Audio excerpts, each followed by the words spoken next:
തുടർഭരണ സാധ്യതയും വോട്ടിംഗ് ട്രെൻഡും പരിശോധിക്കാൻ CPM സംസ്ഥാന സെക്രട്ടേറിയറ്റ് ഇന്ന് ചേരും. മണ്ഡലം കമ്മിറ്റികളും ജില്ലാ ഘടകങ്ങളും നൽകിയ പ്രാഥമിക അവലോകന റിപ്പോർട്ട് യോഗം ചർച്ച ചെയ്യും.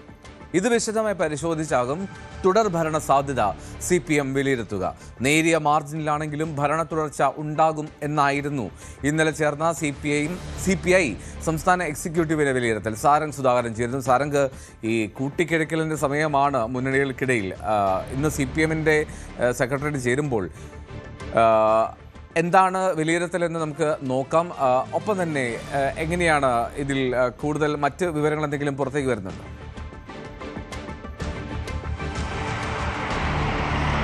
എൽദോ, ഇപ്പോൾ CPIയുടെ അടക്കമുള്ള അവലോകനം കഴിഞ്ഞ ദിവസം പൂർത്തിയാക്കിയിരുന്നു. അതിൽ നേരിയ മാർജിനിൽ ഒരു ഭരണ തുടർച്ച ഉണ്ടാകുമെന്നാണ് ഇപ്പോൾ എൽദോ സൂചിപ്പിച്ച പോലെ തന്നെ പുറത്തു വന്ന വിവരം.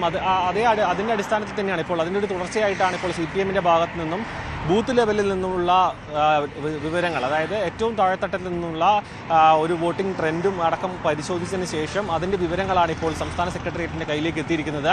അതായത് ലഭിക്കുമെന്ന് ഉറപ്പുള്ള വോട്ടുകൾ മാത്രം പരിഗണിച്ചുകൊണ്ട് അത് മാത്രം വിശകലനം ചെയ്തുകൊണ്ടുള്ള ഒരു വിവരത്തിൻ്റെ അടിസ്ഥാനത്തിലായിരിക്കും ഇതിൻ്റെ അവലോകനം നടക്കുക. മാത്രമല്ല, ഒരു ഭരണവിരുദ്ധ വികാരം ഇല്ല എന്ന് പറയുമ്പോഴും ഒരു ഭരണ തുടർച്ചയുടെ 100% ഉറപ്പ് ഇപ്പോഴും CPMന്റെ കൈവശമില്ല എന്ന് വേണം മനസ്സിലാക്കാൻ. മാത്രമല്ല, വടക്കൻ കേരളത്തിൽ ഒരു തിരിച്ചടിയുടെ പ്രതീക്ഷ, ഒരു തിരിച്ചടി ഉണ്ടാകാനുള്ള ഒരു സാധ്യത മുൻകൂട്ടി കാണുന്നുണ്ട്. മാത്രമല്ല, ശൈലജ ടീച്ചർ അടക്കം, അതായത് പേരാവൂരിലടക്കം ഒരു പരാജയം CPM നേരത്തെ തന്നെ മനസ്സിലാക്കിയിരുന്നു. ഒപ്പം ചില സീറ്റുകളിൽ ഒരു തോൽവിയും പ്രതീക്ഷിക്കുന്നുണ്ട്. പക്ഷേ തെക്കൻ കേരളത്തിലേക്ക് വരികയാണെന്നുണ്ടെങ്കിൽ അത്തരത്തിലൊരു തിരിച്ചടി ഈ ഭാഗത്ത് നിന്ന്, അതായത് തിരുവനന്തപുരം അടക്കമുള്ള ഭാഗങ്ങളിൽ വലിയ രീതിയിലുള്ളൊരു തിരിച്ചടി ഉണ്ടാകാനുള്ള സാധ്യതയില്ല. ഒപ്പം തന്നെ മധ്യ കേരളത്തിലും വലിയ തിരിച്ചടി ഉണ്ടാകില്ല എന്നാണ് പ്രതീക്ഷിക്കുന്നത്. തിരുവനന്തപുരം ജില്ലയിൽ മാത്രം 9 സീറ്റുകളിൽ വിജയിക്കാനുള്ള ഒരു സാധ്യത ഇപ്പോഴും CPM വിലയിരുത്തുന്നുണ്ട്.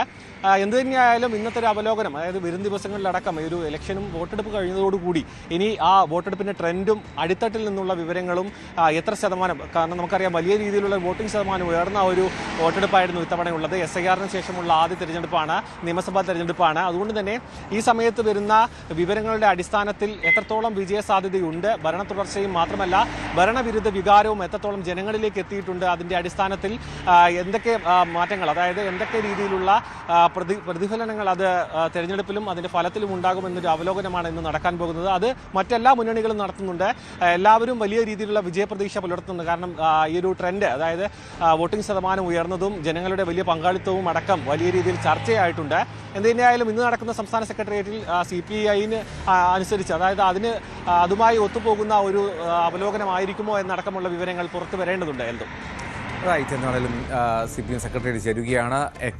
കണക്കുകൾ അവിടെ ഒരു ചർച്ച ചെയ്യും, വിലയിരുത്തും. എന്താണ് സാധ്യത, തുടർഭരണ സാധ്യതയുണ്ടോ എന്നുള്ളതൊക്കെ ആയിരിക്കും പ്രധാനമായും അവലോകനത്തിൽ ഉണ്ടാവുക. സാരംഗ് സുധാകരനാണ് വീണ്ടും തിരുവനന്തപുരത്ത് നിന്ന് ചേർന്നത്.